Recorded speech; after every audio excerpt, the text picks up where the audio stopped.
Hello बच्चों, मैं हूं नवल किशोर सिंह। मेरे YouTube चैनल इंग्लिश पर आप सबका स्वागत है। आज मैं आप लोगों को पढ़ाने वाला हूं ऑब्जेक्ट एंड इट्स काइंड। तो मैंने ऑब्जेक्ट पर कुछ गोल्डन लाइंस लिखे हैं जो इस प्रकार है, उसे आप सावधानी पूर्वक सुने। चलिए हम पढ़ते हैं ऑब्जेक्ट, जिसे पढ़कर बनेंगे आप वाइज एंड ग्रेट। क्योंकि मैं माइंड में ऐसा करूंगा सेट कि समझने में नहीं होगा लेट। यह मेरे प्रॉमिस है और है एग्रीमेंट। चलिए अब हम शुरू करते हैं। सबसे पहले ऑब्जेक्ट का डिफिनीशन देखेंगे। An object is a word which is govern और अफेक्टेड बाय ए वर्ब और ए प्रीपोजिशन। यानी ऑब्जेक्ट एक ऐसा शब्द है जो वर्ब या प्रीपोजिशन के द्वारा प्रभावित होता है, या प्रीपोजिशन और वर्ब के द्वारा प्रभावित होता है, यानी उस पर प्रभाव पड़ता है। यानी जिस शब्द पर प्रीपोजिशन का या वर्ब का प्रभाव पड़ता है उस शब्द को हम कहते हैं ऑब्जेक्ट। जिस प्रकार मैं तुम लोगों को पढ़ाता हूं, पढ़ाना क्या हुआ? एक क्रिया हुआ। पढ़ाना क्या हो गया? क्रिया हुआ। इस क्रिया का प्रभाव किस पर पड़ता है? तुम पर, क्योंकि तुम्हें ज्ञान होता है। जब मैं पढ़ाता हूं तुम्हें, तो तुम्हें ज्ञान होता है, यानी पढ़ाने का प्रभाव तुम पर पड़ा, यानी ऑब्जेक्ट जो हो गया आपको तुम हुआ, यानी आप हुआ। जिस प्रकार अगर हम रोटी खाते हैं तो रोटी खाते हैं तो रोटी को दर्द होता है, लेकिन रोटी निर्जीव है इसलिए बोलता नहीं। अगर तुमको मैं काटता हूं दांत से तो तुम्हें दर्द होता है, अतः काटने का प्रभाव तुम पर पड़ा, यानी वह जो है तुम जो हो गया ऑब्जेक्ट हो गया। अब हम एग्जाम्पल के द्वारा समझेंगे। यहां लिखा हूं मैं डायरेक्ट एंड इनडायरेक्ट ऑब्जेक्ट, यानी किसी किसी सेंटेंस के भर में दो ऑब्जेक्ट होता है, जिसे डायरेक्ट ऑब्जेक्ट कहते हैं और इनडायरेक्ट ऑब्जेक्ट कहते हैं। तो ऑब्जेक्ट ढूंढने के लिए मैंने आप लोगों को बताया है कि व्हाट के साथ वर्ब जोड़ेंगे तो डायरेक्ट ऑब्जेक्ट मिलेगा, और होम के साथ वर्ब जोड़ेंगे तो इनडायरेक्ट मिलेगा, इनडायरेक्ट ऑब्जेक्ट मिलेगा। कैसे? यहां फर्स्ट एग्जांपल हम देखते हैं। He gave me a pen, उसने मुझे कलम दिया। आप वर्ब के साथ जोड़ते हैं, व्हाट के साथ जोड़ते हैं, गेव। व्हाट गेव, प्रश्न बनाया मैंने, व्हाट के साथ गेव मैंने जोड़ा। यहां गेव वर्ब है, व्हाट गेव क्या देता है? तो एक कलम देता है, तो कलम को कहेंगे ऑब्जेक्ट। और ये व्हाट के साथ जो भी आंसर मिलेगा वो होगा डायरेक्ट ऑब्जेक्ट, यानी प्रायः निर्जीव जो जितनी चीजें होते हैं वो डायरेक्ट ऑब्जेक्ट होते हैं। दूसरा हम जोड़ते हैं होम। होम गेव किसको दिया या किसे दिया? मुझे दिया, तो मुझे क्या हो गया? इनडायरेक्ट ऑब्जेक्ट, यानी प्रायः सजीव जितने भी होते हैं वो इनडायरेक्ट ऑब्जेक्ट होते हैं। अतः व्हाट के साथ जब हम किसी क्रिया को जोड़ते हैं तो उसके साथ मिलने वाला जो भी शब्द होता है वह प्रायः निर्जीव होता है और वह डायरेक्ट ऑब्जेक्ट होता है।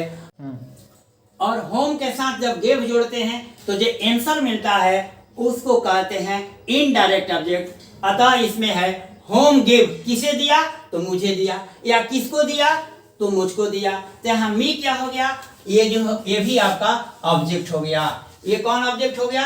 Indirect object. इनडायरेक्ट ऑब्जेक्ट प्रायः सजीव होता है, जो मानव समाज के लिए शायद और सजीव के लिए आता है। अतः इसमें मी जो है एक मानव के लिए आया है, इसलिए यह इनडायरेक्ट ऑब्जेक्ट हुआ। और यहाँ पेन एक निर्जीव है जो डायरेक्ट ऑब्जेक्ट हुआ। इनडायरेक्ट और डायरेक्ट पहचानने के मेरे पास और नियम है, जैसे मैं बता रहा हूं। अब आप समझ लीजिए टू, टू का अर्थ समझ लीजिए लिए। अगर दोनों के पास बारी बारी से टर्न बाय टर्न हम टू जोड़ेंगे, टू जोड़ने के बाद अगर सुटेबल हो जाता है तो समझ लीजिए कि वह इनडायरेक्ट ऑब्जेक्ट है। जैसे he gave a pen to me, यहां लिख रहा हूं he gave me to a pen, इसमें देख लीजिए, he gave a pen to me, उसने मेरे लिए कलम दिया। और दूसरा सेंटेंस का अर्थ हुआ कि he gave me to a pen, वह कलम के लिए मुझे दिया। इसमें कौन अच्छा लग रहा है? तो वह मेरे लिए कलम दिया, यानी यह जो है इसके बीच में टू आने पर ही सुटेबल होता है। अतः यह डायरेक्ट इसके साथ गिव का संबंध नहीं है, इसलिए इसको इनडायरेक्ट कहेंगे। और पेन के साथ जोड़ने पर हम टू जोड़ते हैं, he gave me to a pen, वह पेन के लिए मुझे दिया।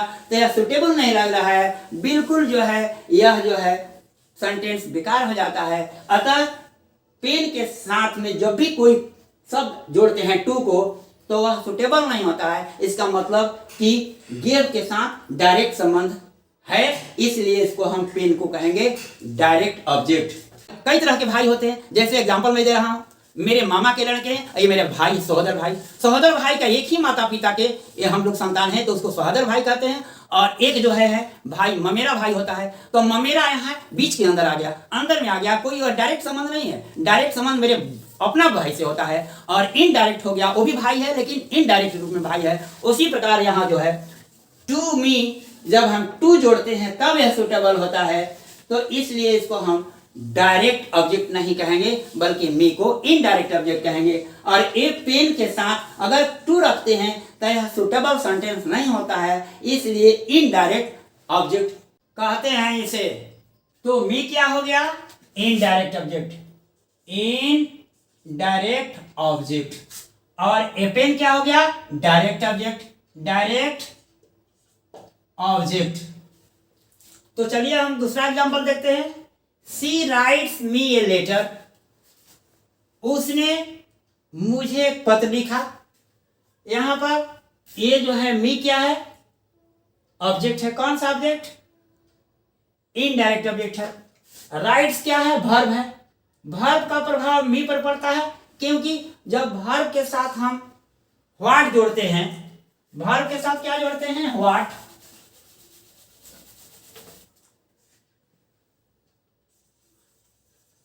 व्हाट राइट्स, व्हाट राइट्स क्या लिखता है? तो इसका आंसर क्या मिला? Letter. A letter, a letter क्या हुआ? डायरेक्ट ऑब्जेक्ट हुआ, क्योंकि जब भी व्हाट के साथ वर्ब जोड़ते हैं और जो आंसर प्राप्त होता है उसको कहते हैं हम डायरेक्ट ऑब्जेक्ट। और यह प्राय निर्जीव होता है, तो ए लेटर क्या है? निर्जीव है। अतः ए लेटर को कहेंगे हम डायरेक्ट ऑब्जेक्ट, डायरेक्ट ऑब्जेक्ट। और अगर होम जोड़ते हैं वर्ब के साथ, होम राइट्स किसे लिखता है या किसको लिखता है? तो मी को लिखता है, यानी मी क्या हो गया? ए इनडायरेक्ट ऑब्जेक्ट हो गया। और यह सजीव है, यह सजीव क्रिया है, यानी इसको कहेंगे इनडायरेक्ट ऑब्जेक्ट, इनडायरेक्ट ऑब्जेक्ट। तो दूसरा सेंटेंस में राइट्स वर्ब हुआ। क्यों वर्ब हुआ? क्योंकि एक्शन शो करता है, कोई क्रिया को करता है। कौन सा क्रिया? लिखने की क्रिया करता है। और क्या लिखता है? तो वह ए लेटर लिखता है। अतः लेटर को कहेंगे डायरेक्ट ऑब्जेक्ट। और किसको लिखता है? मी को लिखता है। अगर मी हो गया यहां पर इनडायरेक्ट ऑब्जेक्ट। तीसरा सेंटेंस आप देख रहे हैं, सोनू टीचेज मी हिंदी।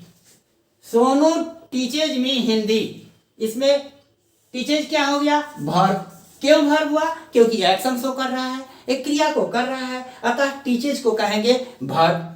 और इस वर्ब का प्रभाव किस पर पड़ रहा है? मी पर और हिंदी पर, क्योंकि हम क्रिया के साथ अगर जोड़ देते हैं, सॉरी व्हाट के साथ अगर जोड़ देते हैं हम वर्ब को टीचेज, टीचेज क्या पढ़ाता है? तो हिंदी पढ़ाता है। इसका आंसर क्या हो गया? हिंदी। हिंदी क्या है? निर्जीव है, अतः यह जो है डायरेक्ट ऑब्जेक्ट हो गया। हिंदी क्या हो गया? Direct object. और होम के साथ जोड़ते हैं टीचेज, होम के साथ टीचेज जोड़ते हैं तो क्या हो गया? यहां पर भी मी आ गया। इसका आंसर होगा मी, यानी मी क्या है? सजीव है, यानी किसे पढ़ाता है? तो मुझे पढ़ाता है। अतः मी हो गया यहां पर इनडायरेक्ट ऑब्जेक्ट। क्या हो गया? Indirect object. तो थर्ड सेंटेंस में टीचेज वर्ब हुआ और इसका प्रभाव दो पर पड़ा, हिंदी पर भी और मी पर भी, यानी टीचेज मी, यानी किसे पढ़ाता है तो मुझे पढ़ाता है, तो यह इनडायरेक्ट ऑब्जेक्ट हो गया। और क्या पढ़ाता है तो हिंदी पढ़ाता है, हिंदी को हम कहते हैं डायरेक्ट ऑब्जेक्ट। हिंदी को क्या कहेंगे डायरेक्ट ऑब्जेक्ट। ये डायरेक्ट ऑब्जेक्ट और इनडायरेक्ट ऑब्जेक्ट, जिस सेंटेंस के अंदर में दो, यानी जिस वर्ब के दो ऑब्जेक्ट होते हैं उसमें श्योर अनसर्टेन एक डायरेक्ट ऑब्जेक्ट होता है और एक इनडायरेक्ट ऑब्जेक्ट होता है। तो अब चौथा सेंटेंस देखिए, चौथा एग्जांपल हम देख रहे हैं, the cow gives us milk. The cow gives us milk, यहां क्या है, the cow gives us milk, गाय हमें दूध देती है, यानी गाय हम लोगों को दूध देती है। तो यहां पर अस क्या हो गया, ये सजीव के लिए आया है, मानव हम सबके लिए आया है, यानी गाय हमें दूध देती है। तो अस क्या हुआ आपका इनडायरेक्ट ऑब्जेक्ट हुआ, इनडायरेक्ट ऑब्जेक्ट। इनडायरेक्ट ऑब्जेक्ट अस क्या हुआ इनडायरेक्ट ऑब्जेक्ट, क्योंकि अगर हम होम के साथ जोड़ते हैं गिव्स, क्या जोड़ते हैं, होम्स के साथ हम गिव्स जोड़ते हैं। होम गिव्स किसे देती है तो हम लोगों को देती है, यानी गाय हम लोगों के लिए दूध देती है, हम लोगों के लिए दूध देती है। अतः यहां पर अस जो हो गया आपका डायरेक्ट इनडायरेक्ट ऑब्जेक्ट हो गया, अस क्या हो गया इनडायरेक्ट ऑब्जेक्ट हो गया। और मिल्क क्या हो गया, अगर व्हाट के साथ हम जोड़ते हैं गिव्स, व्हाट के साथ क्या जोड़ते हैं गिव्स जोड़ते हैं, व्हाट के साथ गिव्स जोड़ते हैं, क्या देती है तो गाय हमें क्या देती है, यानी वह मिल्क देती है, यानी दूध देती है। दूध भी एक निर्जीव हो गया, इसलिए इसको हम कहेंगे डायरेक्ट ऑब्जेक्ट। इसके साथ भी देखिए आप टू जोड़ते हैं, किसके साथ टू सुटेबल होता है, the cow gives milk to us, गाय हम लोगों के लिए दूध देती है, तो हम लोगों के लिए दूध देती है सुटेबल हो गया। अतः यहाँ पर हम लोगों के पहले टू आने पर सुटेबल हो जाता है, अतः यह इनडायरेक्ट ऑब्जेक्ट होगा। और गाय हमें दूध देती है, अगर मिल्क के पहले हम टू जोड़ते हैं तो the cow gives the cow gives us to milk, यानी गाय दूध के लिए हमें देती है, तो यह सुटेबल नहीं होता है। अतः इसके साथ डायरेक्ट संबंध है, तभी कोई अगर शब्द इसके बीच में आता है तो वह सुटेबल नहीं होता है। अतः मिल्क जो होगा आपका डायरेक्ट ऑब्जेक्ट हुआ। अब मैं आशा करता हूं कि आप लोगों को डायरेक्ट और इनडायरेक्ट ऑब्जेक्ट के विषय में अच्छी तरह से समझ में आ गया होगा। अब मैं आप लोगों को डायरेक्ट और इनडायरेक्ट ऑब्जेक्ट के विषय में कुछ विशेष बातें बता रहा हूं, तो ध्यान से देखिए। अगर आप इस ऑब्जेक्ट को नहीं पढ़ेंगे तो आपको आगे चल कर के बहुत प्रॉब्लम होगा, क्योंकि वॉइस आप लोगों को बनाने में बहुत दिक्कत हो जाएगा। इसलिए सावधानी पूर्वक मेरी बात को सुनिए। तो देखिए सेंटेंस पहला है, ही गेव मी ए पेन। तो ऐसे जिस सेंटेंस के अंदर दो ऑब्जेक्ट होता है, एक डायरेक्ट ऑब्जेक्ट और एक इनडायरेक्ट ऑब्जेक्ट, उसको दो तरीके से लिख सकते हैं। एक वर्ब के ठीक बाद, वर्ब के ठीक बाद यानी जस्ट आफ्टर हम इनडायरेक्ट ऑब्जेक्ट को लिखते हैं, और इसके बाद हम डायरेक्ट ऑब्जेक्ट को लिखते हैं। यानी लिखने की तरीका क्या है, indirect object plus direct object, direct object पहला तरीका है। यानी वर्ब के बाद जो आप लिखेंगे, वर्ब के बाद आपको इनडायरेक्ट ऑब्जेक्ट होता है और इसके बाद डायरेक्ट ऑब्जेक्ट होता है। अगर दोनों ऐसे लिखते हैं तो आपको कोई प्रॉब्लम नहीं, आपको किसी शब्द को बढ़ाने की जरूरत नहीं है। लेकिन अगर वर्ब के बाद जो है आप पहले लिख देते हैं डायरेक्ट ऑब्जेक्ट और तब लिखते हैं आपको इनडायरेक्ट ऑब्जेक्ट, तो टू लिखना जरूरी होता है।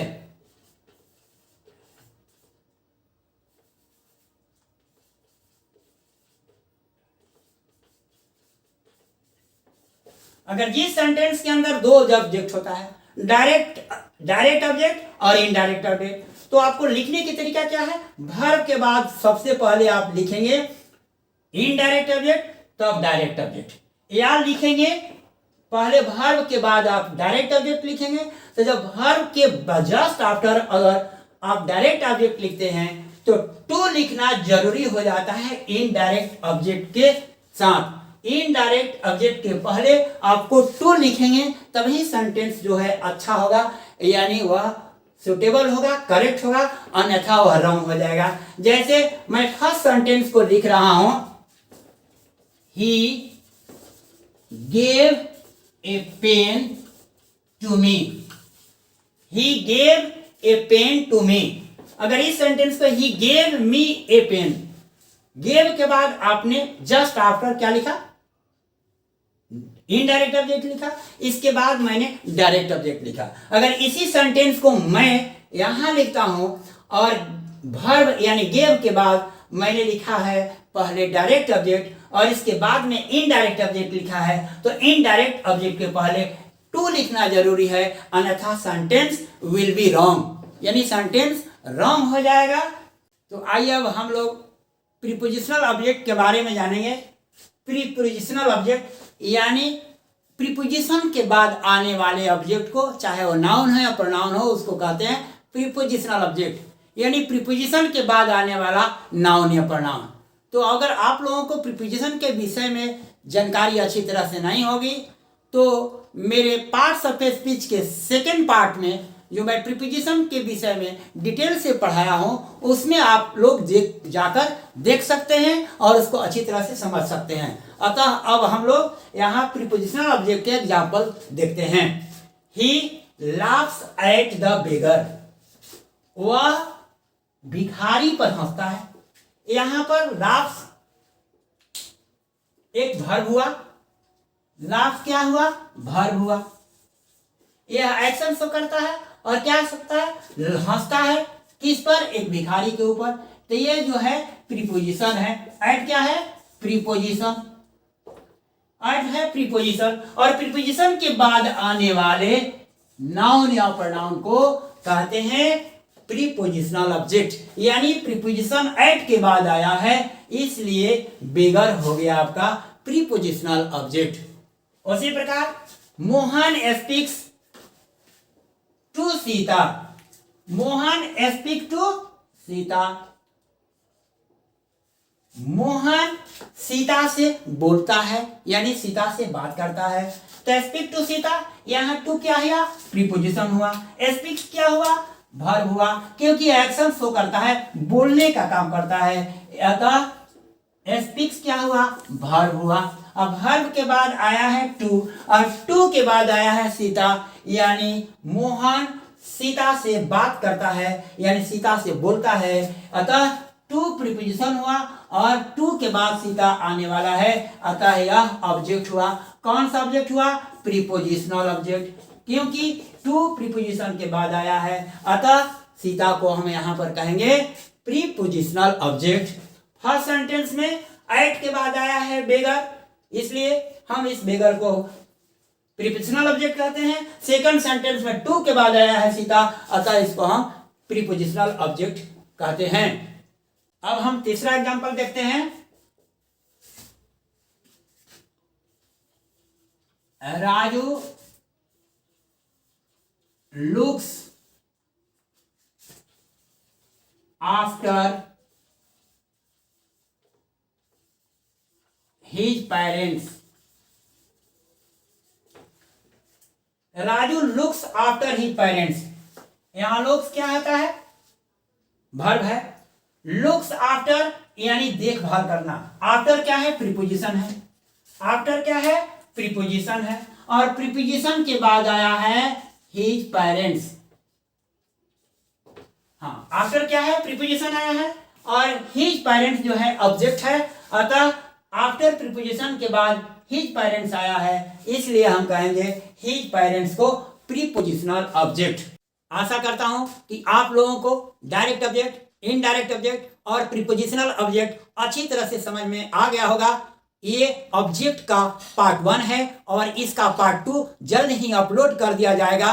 तो चैनल से जुड़े रहें और वीडियो की नोटिफिकेशन के लिए बेल आइकन प्रेस करें और वीडियो को ज़्यादा से ज़्यादा शेयर करें, लाइक करें, कमेंट करें और चैनल पर नए हो तो सब्सक्राइब करना न भूलें।